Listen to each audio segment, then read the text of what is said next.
name is Tzvi Lebetkin, the Rabbi from another planet. Please like, share, and subscribe, and ring that little bell. Ring the little bell so you're notified when new videos drop. So there is a new member of the production team that I actually think bears some attention, right? The production team, going back to 2005, there was always the three that ruled as one: Rusty Davis, Julie Garner, Jane Tranter. Then, of course, Phil Collison came in very, very quickly thereafter, and it was like this unshakable quartet that just brought you fantastic Doctor Who week in, week out, was so infused about what they were doing, had really genuinely connected with the audience. I mean, again, if you weren't around 2005, it was fantastic. They were putting out these commentaries every week as podcasts, and I just liked it. And you felt like you're part of the production. Like, you felt like it, because it was, and it wasn't just marketing, right? It was the excitement about what they're doing just bursting over. You know what it was very much like, if you remember back at the around the same time, the reboot of Battlestar Galactica, right? The who was it? David Icke, and is it not David Icke as in the weird, reasonably anti-Semitic ex-sports presenter? David Icke as in the writer, and Ronald D. Moore from Star Trek. They did the same thing, right? I think they probably got the idea of doing the commentaries from them. They put out a commentary each week, and their interaction with the fans over over a much younger, newer internet at the time was fantastic. It was absolutely fantastic. So now we have a new person join them. Joel Collins? And I was like, who gives a crap, right? It doesn't seem that interesting. Then I read the article on a live stream. I'm recording this on Tuesday, February the 6th. The live stream was from February 5th. It was last night. And the article goes on way too long. It's from Doctor Who Magazine. The article goes on way too long, and they're like desperately trying to fill out the space, right? Add an extra page in here, another picture, and it's like, it drags, right? It drags, but finding out who he is, I think, is important, because he's got an insane production design background, and it seems to me he's going to be responsible for this crazy new TARDIS that we're going to get, and he's got a very good understanding of what he's doing. So, I think it's something that we should get to know, don't you? Thankfully, Doctor Who Magazine did an article, an interview with him, an article about him, and an interview with him, and we got to know. Again, it went on a bit too long. It was about, I would say, 2 pages too long, and it felt like filler. But reading between the lines, this is a good guy. This is a good guy, and I'm very happy he's in the production. Let me know what you think. Like, share, subscribe, comment. Thank you for that. That's very, very good. Like, share, subscribe, comment. Let me know what you think. Sign up to my Substack in the email newsletter. My email newsletter in the video notes. I always get that wrong. My email newsletter in the video notes. Sign up to that. It is awesome, McAwesome, baby. You will love it. Oh, man, your nipples will tingle with excitement. I cannot guarantee that, but if it does, please let me know. That's worth a comment, right? If your nipples tingle with excitement, can you hit the subscribe button as well? And also for the group of people, must be much smaller, whose nipples are not tingling with excitement, could you also hit the subscribe button? So like, share, subscribe, comment, as I let me know. Sign up my Substack. Follow me on Instagram, on Twitter. Twitter Blue has just announced their opening here in Israel. Don't know when, but there's going to be a ton of video content going right on that. So follow me there. Follow me on Instagram, Facebook if you want. I don't know, whatever you want, baby, whatever you want. Now, let me hand over to me from last night. From Caen to Cardiff, right? So this is interesting. I thought this was about Classic Who. No, this is about the new executive producer. Joel Collins, associated with Doctor Who, goes back a long way. He tells Paul Kirkley that joining the show as its new executive producer, as one of its new executive producers, feels kind of like homecoming. So, okay. I have no idea who he is or what he's going to be doing, but he's part of the new gang. Okay. We have to know more about you. Fine. Destiny is not a word bandied around lightly, but for Joel Collins, becoming an executive producer on Doctor Who feels like a closing of a loop of half a century in the making. It's a story that starts at the bus stop in East Sheen, South London, in the late 1960s. While waiting for a bus to arrive, Joel's dad, Ron, got chatting to a woman called Sheila Dunn, who was reading a copy of the stage. Fascinated by her stories of her life as a jobbing actress, John invited Sheila and her husband Douglas to their house for a party where Sheila, where they swap keys at no, okay, where Sheila and Ron's wife Angela struck up what would be a lifelong friendship. This does sound a bit swingy to me, I hate to tell you. A few years later, Angela and Sheila's sons all look kind of like each other. Joe and Jogs, really? Have become the best pals too, which is how the young boy Joel came to find himself on the set of Doctor Who as a guest of Jogs and his father's legendary director Douglas Camfield. Okay. 1 second. Well, I just got a ding. What's that ding? Okay. Fine. Nothing. What are we up to?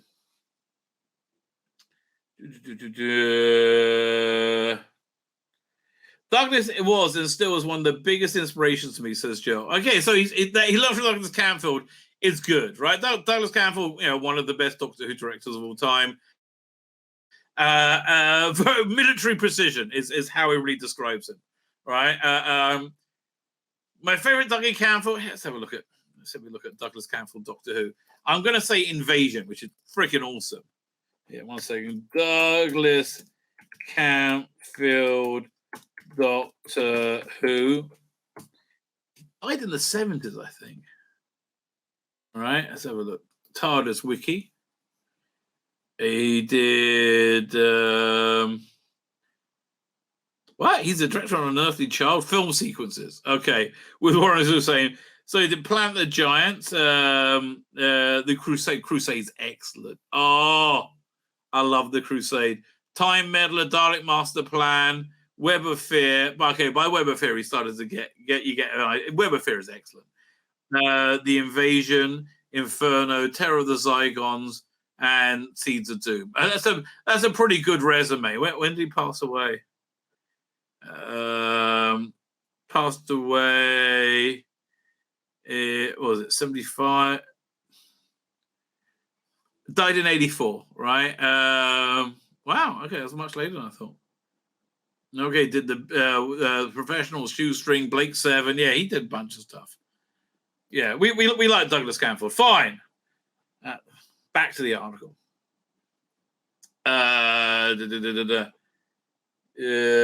When Joel sits down with Doctor Who magazine shortly before Christmas, there was something so brilliant about him. It's only so brilliant about him. He says, "I can absolutely see why I'm in this business. As a kid, you're watching the show avidly on TV, and suddenly you're on set, touching everything, fiddling with everything, and going, oh my God, look at those miniatures, those creatures, the craziness." I know, it sounds incredible. Okay, yes, it sounds incredible.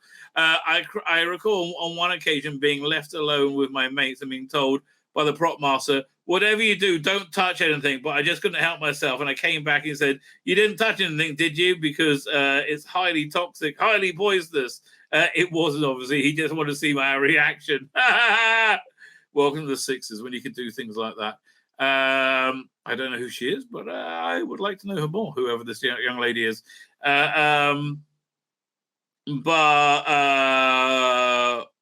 Which Doctor Who story are we talking about? I'm pretty sure it would have been the Braid of Morbius, says Joel, referring to the 76 Gothic. That's also fantastic.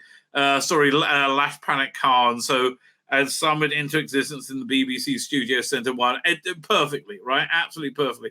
Who is that supposed to be? Let me have a look. 1 second. Brain of Morbius, Douglas Camfield, and his wife, Sheila Dunn. Blimey. That's a pretty salacious husband and wife shot. I mean, really? Okay, Sixers was a wild time. I don't want to tell you. That just seems weird. But okay. I would have been 5 or 6 at the time. And I remember the Braid and Tom Baker, who I loved as a doctor. But I've been on set with John Pertwee, and there was something terrifying Victorianery about the show back then. It was almost like, so he knows his stuff. Okay, he's coming from it sounds like he's coming from a bit of a pedigree, this guy. It was almost like Hammer Horror. He kind of was. I remember absolutely being in awe of the creatures and toys Braden Morvis was directed by Christopher Barry. Okay, not Douglas Camfield. During 75. But Douglas Camfield would have been in and around Doctor Who production office for September, preparing to shoot for the next, Seeds of Doom. That makes sense. So it's a big social, there was also a big social side. John opened a burger bar with a guy called Wally Randall, and we used to hang out with Sean Pertwee. Okay, and I remember John making burgers. Okay, I would like a John Pertwee burger. I imagine that's I imagine it's got doused with Old Spice, right? It's got a lot of vim and vigor to it. Douglas was a real lover of life too. Oh, man, he was a lover. They had great parties. Great parties at the house with all the cars. Said the same thing about John Nathan Turner. I think Peter Davison lived down the road too. Did he ever get there? They get the bongos out and play the drums. It was brilliant. Okay, so I had that understanding of the show, but not just from being a fan as a kid, but also from being part of it. My life, Joe adds. My brain was so something about this. His brain was so something. We'll find out in a second. I just think this is a weird picture. Hey, darling, let's take a snapshot together. Okay, you just get on the ground. Make sure you're wearing your stilettos, okay? Because otherwise it won't really work. And give that kind of like a superior nonchalant look while you're on the ground, very strangely. Okay. Doing. What's this? Let's see what the pictures are. Sheila Dunn, Douglas Camfield. I mean, they are very, very glam. Man, they are very, very glam. Became good friends with Joel's parents. Personal image for his Dark Materials. That must be this. Yeah, I can never really get into that. I tried, but it didn't really work for me. Madonna in a video for Celebration. Then Martin Freeman looking very young. And Zoe Deschanel as Trillian, Hitchhiker's Guide to the Galaxy, which I liked a lot, quite frankly. And then Daniel Kruger as Bing, and Jessica Brown Finlay as Abby in 15 Million Merits. Oh, that was a great episode of Black Mirror, 2001 episode of Black Mirror. Right. That was very, very good. Anyway. Jumping up between fantasy and reality. For example, Jogs' mum Sheila played a nurse on a TV show called Accident. So in my mind, she actually was a nurse. Joel 14 said Douglas Camfield died of a heart attack in 84. No. Joel was 14. Thank you. That makes much more sense. Joel was 14 when Douglas Camfield died of a heart attack in 84. Jess 52. Yeah, it's so sad, right? It really is very, very sad. It still breaks my heart. He was such an inspirational as a character and as a creator. I do wonder what more he would have done in the industry. Well, probably not that much. Be honest with you. I mean, what? He would have worked up until the 2000s. I don't know. Like he probably would have ended up working on things like Jonathan Creek. That what would have been him.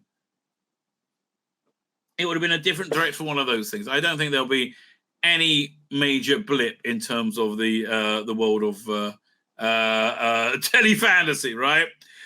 4 decades on Joel's own progress as a production designer. Oh, it's a production designer. I like production. They're the ones who make all the stuff, right? From everything from Hitchhiker's Guide to the Galaxy, the production designer, that was particularly very good. That was actually the best thing about that. I like the Vogon's big concrete cups. They were very cool. Feature film to pop videos by Madonna and Pet Shop Boys. They're apparently getting together the new song, I heard. The more recently, as executive producer, his Dark Materials and Industry has brought him full circle. Well, again, via Bad Wolf, I get. To the world of Doctor Who. Fortunately, he's a sort of man who relishes trying to do at least 6 impossible things before breakfast. I'm not really interested in doing something that doesn't involve huge layers of complexity. I mean, he does sound like a great guy for this production. Like a very hands-on, knows what he's doing guy, who's very inventive on the fly. Yeah, again, listen, I'm psyched for this production. I think it's going to be good. Crucially, uh, he has also the experience of working on a show that's constantly reinventing itself from the ground up, having spent 7 years as production designer on Charlie Brooker's Disturbing Authority, Black Mirror. I love that he's come from a production design background. Matt, that for me makes a big bloody difference, right? Many people left the show because it was hard, says Joel. Whereas for me, the thrill of doing something new and different each time kept me excited. Dude, Doctor Who's for you, mate. Okay? Come back here. I mean, look, this guy just looks like the right talent given the right outlet now. Damn it. This the perfect storm of everything coming together. It really is. All right. The rest of Doctor Who's incoming execs, Ian Badwell's Supremo, Julie Gardner, James Ratterblast, Phil Collinson, and showrunner Rusty Davis all came up from writing production side. Is the route from production design to executive producer still relatively unusual in the industry? That's a good question. That's a very good question, actually. I don't know if I don't know if it even is a route in the industry, right?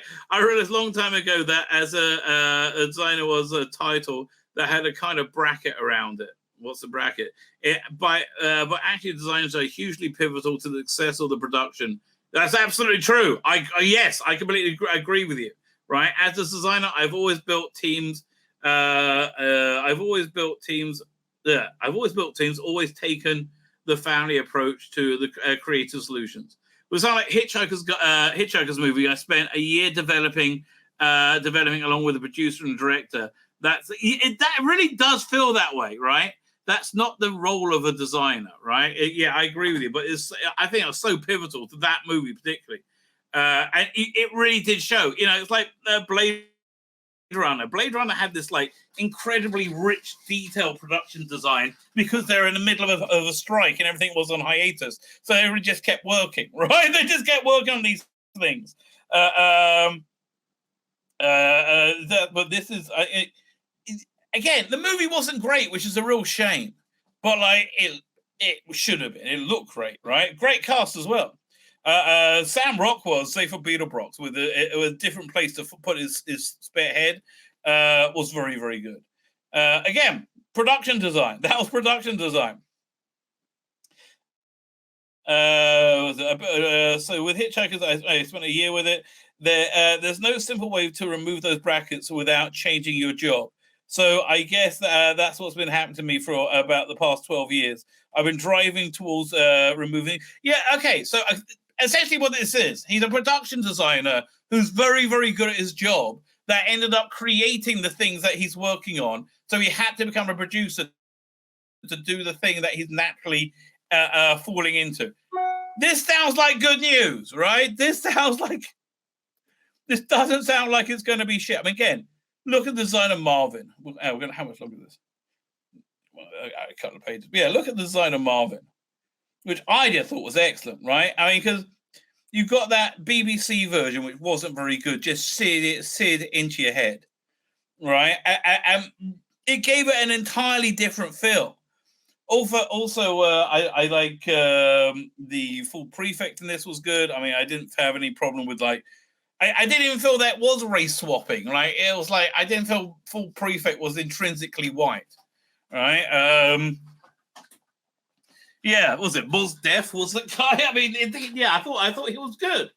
I don't know why it never came together, right? Maybe the direction. It's a real shame, but I think that Marvin design is excellent, right? I really do. Look. As a former production designer, it's no surprise that Joel's taken a keen interest. The TARDIS makeover. Oh, yes.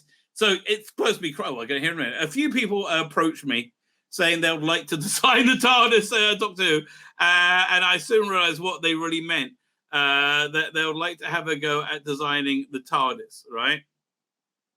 What?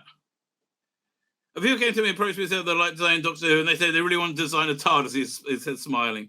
In the end, Joel brought in Phil Sims, whose art credits include The Guardians of the Galaxy, Skyfall, and Star Wars: Rise of Skywalker. We won't hold that against you, mate.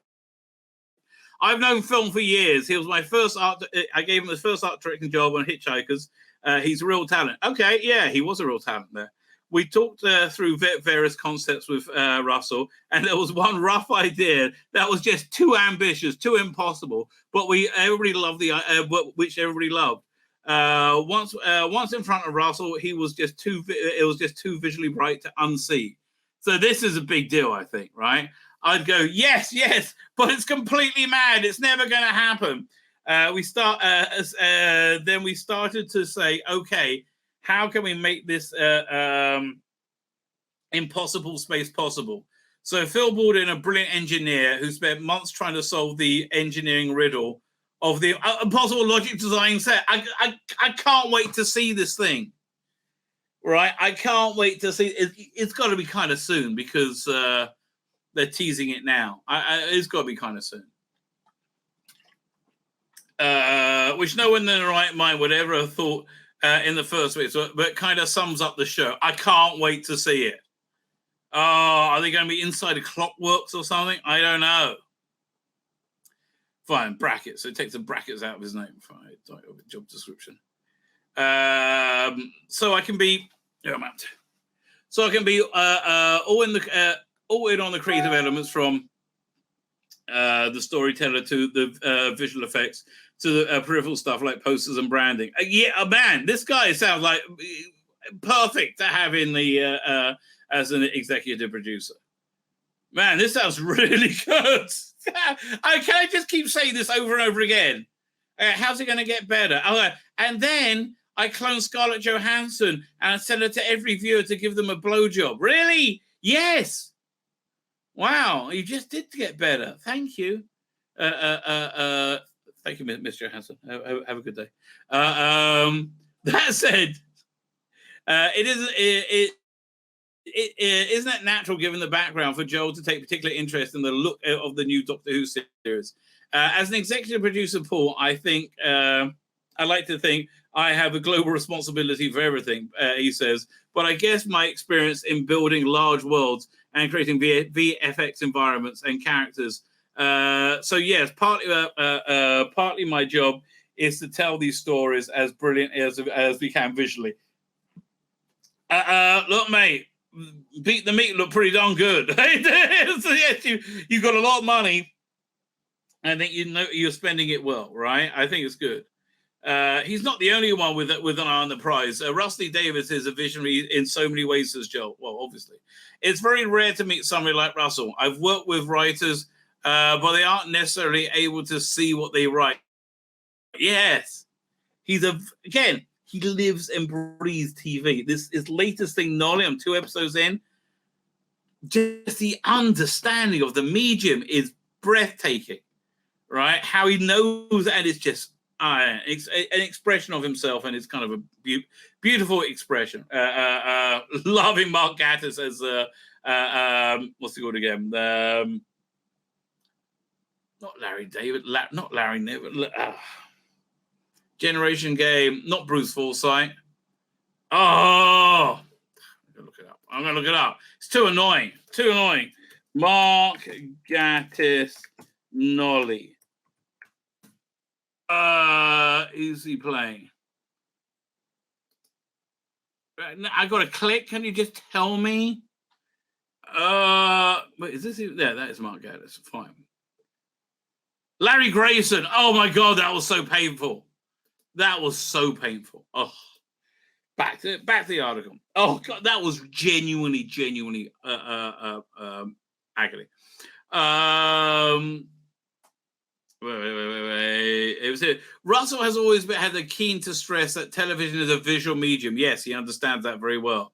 Where the pictures matter as much as the words. That's right, and very few writers do that, says Joel. So my number one responsibility is put Russell's vision on screen. Okay. How would Joel describe that vision? Well, when I first talked to Russell about the new series, he said, what's it going to be like? He said, is it going to be dark? He says, no, it's going to be full of joy. Ooh. That's so needed for today. That's so needed for today. Oh, that sounds fantastic. Russ knows exactly what the show needs. To me, he is the canon. He is the same. Whereas Bill Pullman is to the canon is Dark Material as well. Yeah, well, I think this is going to be a bit better. Actually, that could explain a few things. But he also knows where he can bend or shift goalposts to make the show better because he has such a deep love for the material. He'll only enhance it. He'll never do anything to damage it. I do tend to agree there, right? Russell's not the only Doctor Who legend making a return this year. Of course, David Tennant, Catherine Tate, and the Noble Clan are all back on board for the 6th anniversary specials. David and Catherine were phenomenal, and watching the whole group, David, Catherine, Russell, Jane, blah, blah, blah. Join forces again and having this second time around. It was amazing. It was an amazing thing. Yeah, I think so too. Right, I really do. I listen. I think they're working hard. I think they're very good at jobs. But I hope this is making them as happy as I feel. I think it's their happiness is going to spill out into the production. Right. I love that it's all about joy. Right, and I do because look, Shooter's got a smile that just lights up the room. I love Shooter's smile. It's got a Tom Baker smile. It really does. There's so much love there. The stories they're telling, they're so full of emotion. Oh, I love that. Man, I love that. Wait, who did the music at Nolly? That's a good way of finding out who's in the running for Doctor Who if it's not what's his name? Murray Gold. Where we get the cast and credits. Stars, no. All cast and crew. Okay, so that's all the cast I'm looking at right now. There's a lot of people in that production. Produced by, music by Blair Mowat. It was very good. That worked. So I think he's, it was not Murray Gold. He did Amazing Mr. Blunden. He did Class. Dr. Jekyll, I never heard of it. That's a new thing. Yeah, let's look at no, let's look for his full biography, right? This is just known for composer. Okay, fine. So he's done a lot of stuff. I mean, obviously stuff like that I recognize. Man, it's a lot of stuff. God, it goes. Wow. Okay. There's too much to go through. There's just too much to go through. I mean, like I'm whizzing through his credits, seeing if anything I recognize. No, look, he's a jobbing composer. He did the music for the Fan Show. Okay, and did music for Happy. Happy was kind of fun. That was that weird show from a Grant Morrison comic. Amazing Mr. Blunden, Metal Tint. That was freaky. I like that one. Nolly, Count Magnus. I still haven't seen that Count Magnus. I reckon that if it's not Murray Gold, that's a safe bet. I bet that's a safe bet for composer. What's his name again? We said Blair Mowat, right? Blair Mowat. You heard it here first, folks. Blah, blah, blah, blah. There's so much love. They're so full of emotion. They couldn't have been more genius way of going from the outgoing Doctor to the and the show to the new era. Yes, they need that bridge. They need that David Tennant bridge. Absolutely. All right. Yes, the Jodie Whittaker era was a disaster. I'm sorry, absolute disaster.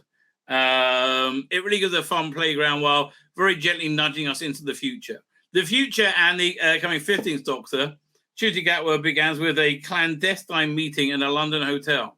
We all went to the front door. The Ncuti came in the back entrance, so the world couldn't see who we're talking to, recalls Joel. Right? I love these little back scene stories, right? And a second. And I just stood there staring at him, blown away by the character who somehow embodied the Doctor just by being there. Okay, I get this is what everybody freaking says. They can't all be full of shit. They can. They all work in entertainment. But I don't think they are, man. Nobody said this about Jodie. Like, Chris Gilmore said it was great, but nobody said it's incredible, right? And then the first time he came on set, I can't describe it. He just had a kind of confidence. Yes! That's what the character needs. He needs a bit of swagger. He needs to know he's the smartest person in the room. Yes. Right. And I think he also needs a bit of humility as well. Yes. Okay. He just had a kind of confidence in who he was as the Doctor. He was so magnetic. That's what I said. Magnetic performance. Right. That's like a repeated description. Right.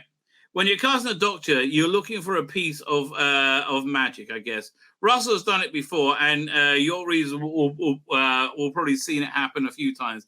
But for me, it was mind-blowing. Joel is so full of praise for Millie Gibson. Me too, mate. Okay, that's not hard. That's Ruby Sunday. She's wise beyond the years, and she's funny, and she's been acting since she was very young, shall we say. Jodie, no. Since she was very young. I've seen that journey with Daphne Green, Lyra in Dark Materials. They're people who have been across different shows, and they're quite young. So Millie has built an understanding of the craft, but she's also got just this energy. I mean, look, she's 18. She's got to have a bit of bloody energy. Which is why shooting together are going to be going to be electric. I think they are. What's it? Okay, let's read the thing about Jodie. In 47 years between the Brain and Morbius and the latest series, Joel has crossed paths with Doctor Who on more than one occasion. He worked with Jodie Whittaker. Maybe she might have been Doctor Who. I don't know. Companion Billy Piper in the film The Calcium Kid. And several Doctor Who directors, including Eurus Glynn, Toby Hayes. In 2009, he even had a meeting in Cardiff about working on Matt Smith's first season, but the discussions didn't go anywhere. And for years, he helped bring the most work of Doctor Who's other most celebrated Douglas, former script editor Douglas Adams, to the screen as production designer. Okay, we said this already. I love that film, says Joel. I love the original radio series and the 1981 TV show. It was so great and fun to do. Okay. That was just kind of space filler. Right? That was a massive space filler. Didn't say anything. Okay, fine. Okay, don't show me young Billy bloody Gibson as a schoolgirl. You're going to get me arrested. What the hell? Below Millie Gibson as Indira and Jamie Johnson. Okay. They're going to be electric. But that's a story still to be written. For now, let's start with a return switch to that bus stop in East Sheen. Okay? And that faithful me to me, Ron Collins and Sheila Canfield need done. It was literally a random, had zero to do with TV or film. I think it was just something to do with growing up in a certain part of London. They were probably going. They were probably quite cheap at the time, and where lots of actors and creative people lived. Fine. They're part of London, and lived in a babysitter called Mrs. Gold, who had this very wizened old actress. Okay, this is just weird, like rambling stuff now. She was a lovely lady, but once I stayed up too late and seen her murder her husband and something on TV, I really remember seeing all the blood pouring everywhere. And I lived in abject terror she was going to come round and babysit for me, because in the same way I couldn't quite put two and two together that Sheila Canfield wasn't a nurse. Well, listen, I'm going to spend quite a time thinking of her as a nurse now, quite frankly, right? That's just the way it's going to go. I was terrified to have this killer sitting downstairs while I was in bed. Okay, this is just rambling. Okay, he sounded good. Okay, enough already. Okay, then she went on to be a mainstay in the Muppets, apparently, and was a Muppet maestro. Okay. Fine. I just started signing characters in order to give myself a portfolio. I found it's second nature to me, so I took all the portfolios of Creature Shop. Fine, that's basically how you get it up. Okay, he looks good. Yes, he looks good. This article really just wanted to fill a lot of space. I mean, let's be frank. I mean, like 1, 2, 3, 4, 5 pages. Okay, that's a 3-page article, and that's like stretch. Oh, my name's Tzvi Lebetkin, the Rabbi from another planet. Please like, share, and subscribe, and ring that little bell. Ring the little bell so you're notified when new videos drop.